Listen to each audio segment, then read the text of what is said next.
During his visit to Srinagar's iconic Lal Chowk, Punjab governor lauded the beauty of Kashmir and said the valley's crisp winter weather is giving a strong boost to tourism this season. Interacting with media persons, he recalled a personal memory from earlier years, when he was part of a BJP group led by Murli Manohar Joshi to unfurl the national flag at Lal Chowk. The group, however, was stopped midway due to circumstances at the time, and only a few leaders were allowed to proceed. The governor said that moment left a deep desire in his heart to someday visit Lal Chowk himself.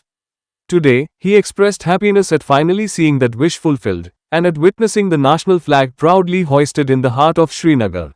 Srinagar और लाल चौक में कभी जा पाऊँ, कई बार प्रयत्न किया लेकिन संभव नहीं हो पाया।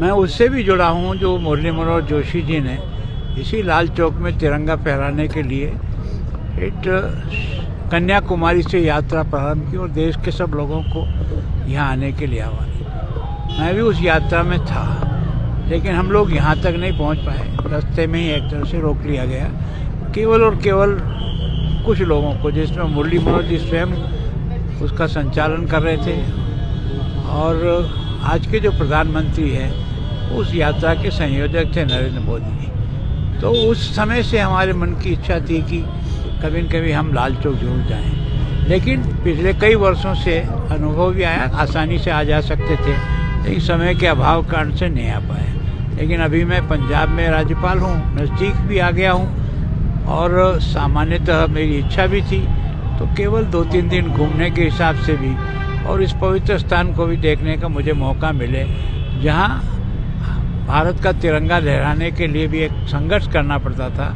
आज वो भारत का एक अभिन्न हिस्सा बन कर के ऐसा लगता ही नहीं कि हम अलग अलग हैं। ऐसी स्थिति में यहाँ इस तिरंगे का जो मान और सम्मान बढ़ा है, उसके कारण से सारा देश बहुत प्रसन्न है। सर, तब की सिचुएशन और आज की सिचुएशन में कैसे आप डिफरेंशिएट करेंगे? देखो, निश्चित रूप से पहले जितना इजीली व्यक्ति यहाँ तक नहीं पहुँच पाता था, आज की तारीख में बहुत आसानी से मैं सोचता हूँ कि हिंदुस्तान के जो टूरिस्ट के स्पॉट हैं उनमें से श्रीनगर भी एक टॉप के स्थान पर, जम्मू कश्मीर भी पहुँच गया है। तो वास्तव में यह जो टूरिस्ट का आगमन हुआ वो एक तरह से दिलों का मिलान होना शुरू हुआ, तो एक अच्छा वातावरण बना है और टूरिस्ट भी काफ़ी बड़ी संख्या में, यहाँ का जो धंधा है उसको बढ़ाने में भी देश का बहुत बड़ा योगदान मिला है।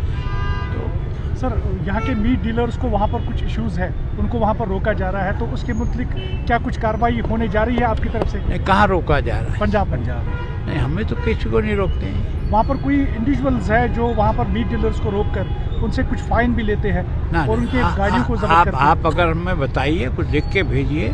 निश्चित रूप से पंजाब के राज्यपाल के नाते मेरा दायित्व है और चंडीगढ़ के प्रशासन के नाते दायित्व है, उनके हर वाजिब हक के लिए हम उनके साथ खड़े हैं। तो आप उसमें थोड़ा सा कंसर्न दिखाइएगा सर। निश्चित रूप से, अगर वो हमें कुछ बताएंगे, हमें कभी भी आके बताएं, मेरा दरवाजा खुला है। कोई भी व्यक्ति आकर के अपनी समस्या बता सकता है, मैं उसको हल करने का प्रयास। बहुत बहुत शुक्रिया, थैंक यू, वेलकम सर।